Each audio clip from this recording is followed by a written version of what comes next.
Alrighty, guys. So after Midnite and her mom spoke, Midnite made arrangements for her moms to go home. And when she made arrangements for her moms to go home, she wanted her to be accompanied by an officer because she don't know the status of her dad. Now, in Midnite case, she's still kind of hysterical. She nervous. She just like right now, her mental state is not in a good place.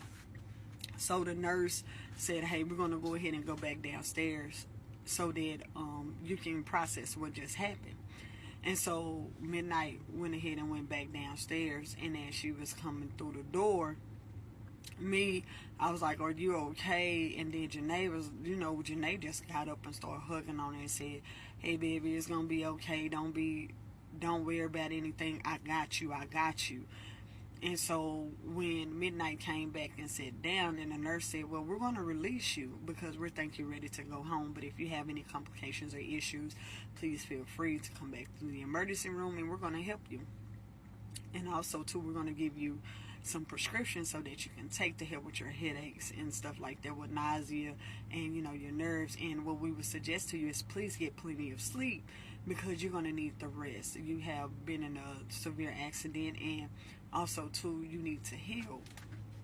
And so Janae was like, hey, well, you can come and stay with me for a while, and let's go ahead and get everything together so that you'll be able to not only rest, but your job will still be intact. And I'm looking like, what? And then Midnite looking at me like, oh shit, I must have ran across the right one today. Alrighty, so then Midnite, so what happened was, so Midnite and Janae, they were still talking whatever, and I told Midnite to say, hey, you know what, I'm gonna go ahead and leave out because it seemed like you're already in good hands. And she was like, all right, cool. So I helped Janae gather the rest of Midnite's things, and I told Midnite to hit me up, whenever she was ready to talk or whatnot, because I know she was probably gonna be out of pocket for a while because she needed the rest. Also, too, she was like, all right, cool. So with her mama's situation, they went ahead and released her to go home. So she went home with a police officer. And the police officer just wanted to make sure that her house and stuff, was safe for her to go in. And as her and the police officer was talking, he made her aware. He said, hey, I have a daughter as well, and I would not wish this on my worst enemy about what happened to your daughter. But he was like, I hope everything works out in y'all favor and y'all get the relationship that y'all deserve, because with my daughter, I would do anything for my daughter. That's why I try to keep her out of harm's way. However, even though I can't keep her out of harm's way, I always taught her to tell me when she don't feel a certain way, or she feel uncomfortable, or somebody's around her that's harassing her. I want her to always have an open line of communication with me, because you don't know people nowadays. We're living in a different day and time. And as he was talking, the mother was just listening. She was in tears because she haven't seen her daughter in years, and not knowing that her daughter was being abused by a man she thought was a husband, a loved one, somebody that she could trust.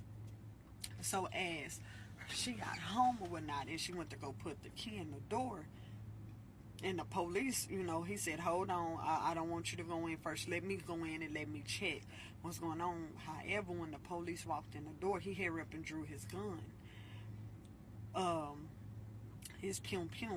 And what ended up happening was the mother was right behind him, because what was going on is the father was sitting in a recliner right in front of the door with some bourbon in his hand, some pills on the other side as he'd been taking them, and also a pum. And so right now the police was like, drop the weapon. But at this time, the father done put the pum to his head, and he was like, I don't deserve to be here anymore. And she say, like, the hell you ain't? Yeah, you need to go ahead and do what you gonna do, because you're wasting my time.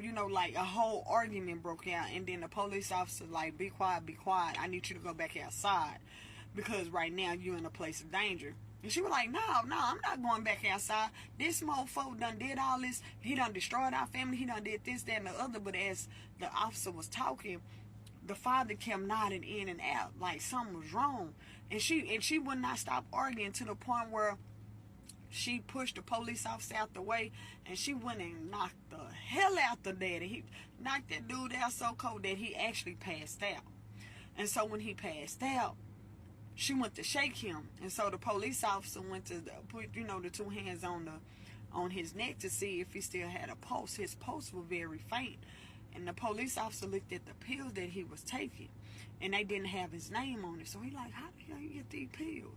Man, the pills was some opioids, because he was trying to take himself out real quick.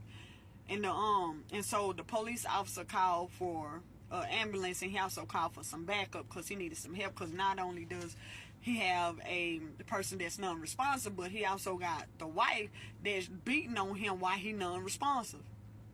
And so what ended up happening was, once the police officer was able to move the mother out the way, because she was crying. She was like, why did you do this to our daughter? Why? What was the whole reason why you would set up her and abuse our daughter?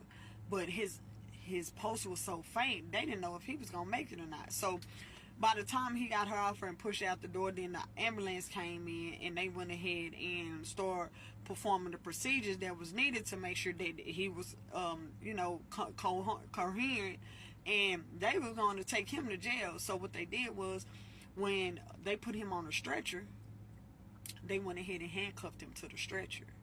And so they ended up taking him to the hospital, and come to find out that after they ran tests on him, he had a tumor. And where his tumor was, also where his motor skills was, because for you guys that don't know, he was stuttering. After he started taking the drugs and stuff like that, he was stuttering real bad, and they didn't know what was going on. And so not only that, they said also what the tumor was affecting his sexual intent, his sexual instincts. So he was more hypersexual than he was supposed to. And the reason for that, because the tumor was pressing down on that area of his brain that controls his sexual organ. And so that's why the reason he was constantly sexually abusing Midnite. Not only that, the reason that he hadn't died yet is because he was taking those prescriptions that he was buying off the streets. And so the mother has the consent to go ahead and have them to do surgery. So what she told them to do is, she said, no, don't let him die. She said, save him. So what they ended up doing was, they went ahead and started emergency surgery, because at this point they said if they didn't remove that tumor, he was going to die or whatnot.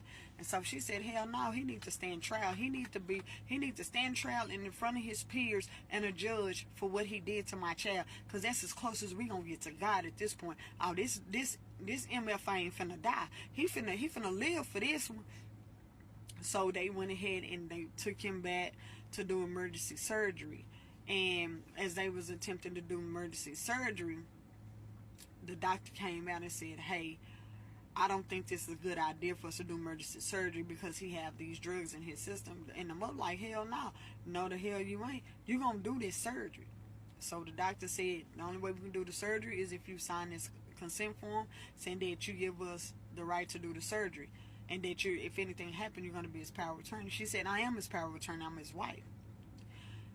He was just really trying to buy time. So they went ahead and went in for the surgery. And so when they went in for the surgery, it was like time had passed. And so Midnite mom reached out to the pastor and told him that she needed somebody to be there with her as a moral support, because her husband was in the hospital. And if y'all want part 7, y'all know what to do.